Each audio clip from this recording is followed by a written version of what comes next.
Hi dears, welcome back to my channel. ഇന്നത്തേത് ഒരു travelling വ്ളോഗാണ്. കഴിഞ്ഞ ദിവസം ഞാനും എൻ്റെ ഫ്രണ്ട്സും കൂടി മൈസൂർ പോയിട്ടുണ്ടായിരുന്നു. അപ്പോൾ അന്ന് എടുത്തിട്ടുള്ള വീഡിയോ ആണ് ഇത്. വീഡിയോ നിങ്ങൾക്ക് ഇഷ്ടമായിട്ടുണ്ടെങ്കിൽ ലൈക്ക് ചെയ്യാൻ മറക്കരുത്. അതുപോലെ സബ്സ്ക്രൈബും ഷെയറും കമൻറ്റും കൂടി ചെയ്യുക. അപ്പോൾ നമുക്ക് വീഡിയോയിലേക്ക് പോകാം. ഈ ഒരു ട്രിപ്പിന് ഒരു പ്രത്യേകതയുണ്ട്. എന്താണെന്ന് വെച്ച് കഴിഞ്ഞാൽ ഇത് ലേഡീസ് ഓൺലി ട്രിപ്പാണ്. ഞങ്ങളൊരു തിങ്കളാഴ്ച രാവിലെ വീട്ടിൽ നിന്ന് മൈസൂരേക്ക് വിട്ടു. അപ്പോൾ ഒരു ഉച്ച 12 മണിയാകുമ്പോഴേക്കും ഞങ്ങൾ 12-12:30 ആകുമ്പോഴേക്കും ഞങ്ങൾ മൈസൂർ എത്തിയിട്ടുണ്ട്. പിന്നെ അവിടെ നിന്ന് ഭക്ഷണം കഴിച്ച് അവിടെ തന്നെ റൂം എടുത്തു. മൈസൂർ സബർ ബസ് സ്റ്റാൻഡിൻ്റെ മുന്നിൽ മഹാരാജ കോംപ്ലക്സ് ഉണ്ട്. അവിടെയുള്ള മഹാരാജ ഹോട്ടലിൽ നിന്ന് തന്നെയാണ് ഭക്ഷണവും കഴിച്ചത്. അവിടെ തന്നെയാണ് റൂം എടുത്തിട്ടുള്ളത്. അതെൻ്റെ നെയ്ബറിൻ്റെ ആണ്. അങ്ങനെ ഞങ്ങൾ റൂമിലെത്തി. ഞങ്ങളെ ലഗേജൊക്കെ അവിടെ വെച്ചതിന് ശേഷം നേരെ ഓട്ടോ പിടിച്ചു ഞങ്ങളിതാ സെൻറ്റ് ചർച്ചിലേക്ക് വന്നിട്ടുണ്ട്. സെൻറ്റ് ഫിലോമിനാസ് ചർച്ചിൽ. ഈ ഒരു ചർച്ചിൻ്റെ വീഡിയോ ഒക്കെ ഞാൻ മുന്നേ ചെയ്തിട്ടുണ്ട്. പിന്നെ ഞാനും ഇയാനും പിന്നെ എൻ്റെ 2 ഫ്രണ്ട്സും കൂടിയാണ് ഉള്ളത്.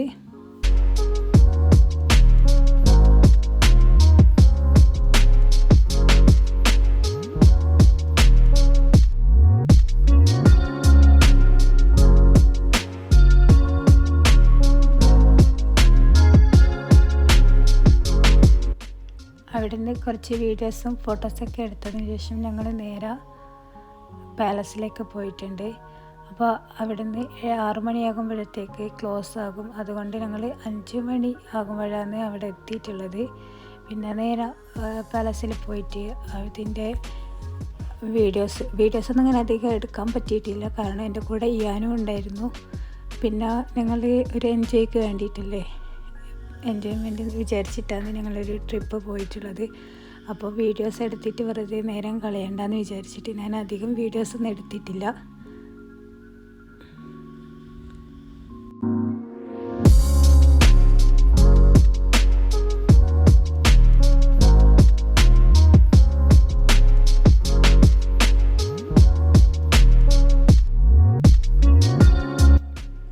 കൃത്യം 6 മണിയായപ്പോഴേക്കും ഞങ്ങൾ അവിടെ നിന്ന് ഇറങ്ങിയിട്ടുണ്ട്.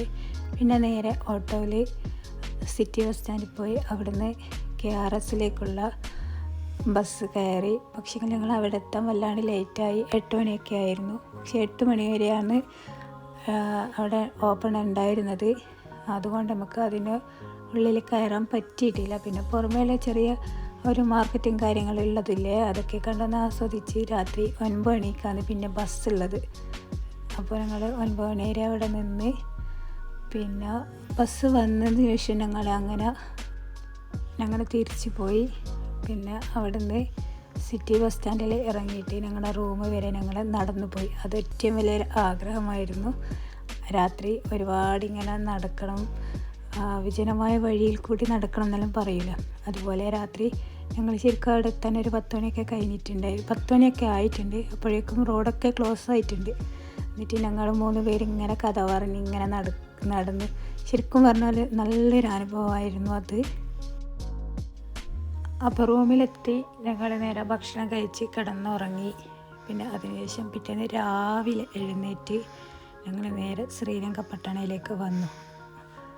ശ്രീരംഗപട്ടണ ബസ് സ്റ്റാൻഡിൽ നിന്ന് പിന്നെ ഓട്ടോ പിടിച്ച് ഇതാ ടിപ്പു സുൽത്താൻ്റെ സമ്മർ പാലസിലേക്ക് വന്നിട്ടുണ്ട്.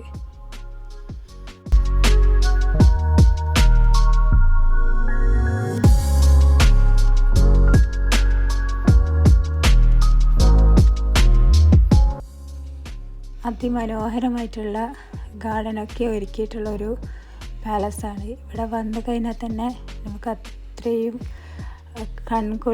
കണ്ണിന് കുളിർമ കിട്ടുന്ന ഒരു അന്തരീക്ഷമാണ്. പിന്നെ ഈ ഒരു പാലസിനുള്ളിൽ ഇവിടെ മ്യൂസിയം ആയിട്ടാണ് ഇപ്പം പ്രവർത്തിക്കുന്നത്. ടിപ്പു സുൽത്താൻ്റെ കാലത്ത് അവരുപയോഗിച്ചിരുന്ന പാത്രങ്ങളും നാണയങ്ങളും വാളും പിന്നെ തോക്കും അദ്ദേഹത്തിൻ്റെ ഡ്രസ്സും കാര്യങ്ങളും പിന്നെ അവരുടെ ചരിത്രങ്ങളും ഒക്കെയാണ് ഇതിലുള്ളത്. അപ്പോൾ ഞങ്ങളിവിടെ കുറേ നേരം ഇരുന്ന് അങ്ങനെ എന്താ പറയുക, അത്രയും ഒരു ഭംഗി നിങ്ങൾക്ക് ഈ വീഡിയോ കാണുമ്പോൾ തന്നെ മനസ്സിലാവുന്നുണ്ടാവും. അത്രയും അടിപൊളിയായിട്ടുള്ളൊരു പ്ലേസാണ്. അപ്പോൾ ഞങ്ങൾ കുറച്ച് നേരം ഇവിടെ ഇരുന്ന് സംസാരിച്ചു, പിന്നെ കുറച്ച് ഫോട്ടോസും വീഡിയോസൊക്കെ എടുത്തു.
രാവിലെ ഞങ്ങൾ അവിടെ ഇറങ്ങിയിട്ടുണ്ട്.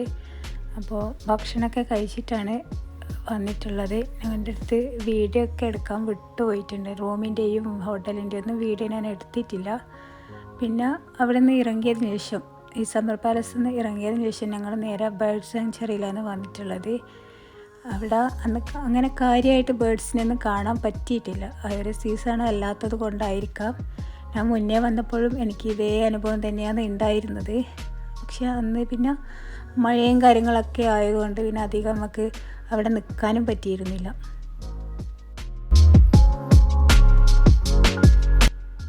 എന്തായാലും പ്രകൃതിയെ ഒരുപാട് ഇഷ്ടപ്പെടുന്നവർക്ക് പറ്റിയ ഒരു സ്ഥലം തന്നെയാണിത്.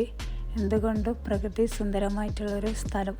അപ്പോൾ ഞങ്ങൾ അവിടെയും ഒരുപാട് സമയം ഇരുന്നു. പിന്നെ നമുക്ക് വേറെ എവിടെയെങ്കിലും പോകാമെന്ന് വെച്ച് കഴിഞ്ഞാൽ ലേറ്റ് ആവുന്നതിന് ഞങ്ങൾ അവിടെ തന്നെ ഇരുന്ന് സമയം പോക്കി. അങ്ങനെ ഒരു ഉച്ച വരെ അവിടെ ഇരുന്ന് ശേഷം ഞങ്ങൾ നേരെ റൂമിലേക്ക് പോയി. പിന്നെ അവിടെ നിന്ന് ഹോട്ടലിൽ നിന്ന് ഭക്ഷണം കഴിച്ച് റൂമിലേക്ക് പോയി. ഞങ്ങൾ ലഗേജൊക്കെ എടുത്ത് ഒരു 2:30 മണിയാകുമ്പോഴേക്കും ഞങ്ങൾ മൈസൂരിൽ നിന്ന് ബാംഗ്ലൂരിലേക്ക് വിട്ടിട്ടുണ്ടായിരുന്നു. അങ്ങനെ യാത്ര പോകുന്നതിൻ്റെ വീഡിയോ ഒന്നും എടുക്കാൻ പറ്റിയിട്ടില്ല.